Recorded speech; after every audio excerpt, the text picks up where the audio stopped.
Padra Jambusar highway પર કમકમાટીભરી ઘટના બની છે, જેમાં મહુવડ ગામ પાસે આવેલી સહયોગ હોટલના કમ્પાઉન્ડમાં એક ટ્રક ચાલકે ઉભેલા વ્યક્તિને અડફેટમાં લેતા તેનું ઘટના સ્થળ પર મોત થયું છે.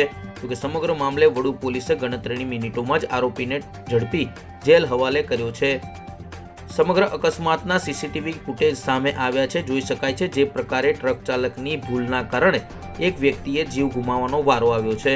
સમગ્ર મામલે રાજુભાઈ લક્ષ્મણભાઈ ભૂસાળ મૂળ ગોત્રી સેવાસી રોડ પરના રહેવાસી છે, જેઓએ વડુ પોલીસ મથકમાં ફરિયાદ નોંધાવી છે કે જેઓના નાના ભાઈ કૌશિક ભૂસાળ કોઈ કામ અર્થે ગયા હતા પાદરા, જ્યાં સહયોગ હોટલના કમ્પાઉન્ડમાં ઊભા રહ્યા હતા. તે દરમિયાન અચાનક ટ્રક ચાલકે કૌશિક ભૂસાળને અડફેટે લેતા તેઓનું ઘટના સ્થળ પર મોત નીપજ્યું છે.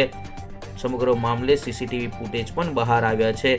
જોકે વડુ પોલીસે સમગ્ર મામલાની જાણ થતાની સાથે જ વડુ પોલીસના પીઆઈ મયુર ચૌધરી અને તેમની ટીમ દ્વારા ગણતરીની મિનિટોમાં જ આરોપી ટ્રક ચાલકને ઝડપી જેલ હવાલે કર્યો છે અને કાયદેસરની કાર્યવાહી કરી વધુ પૂછપરછ હાથ ધરી છે.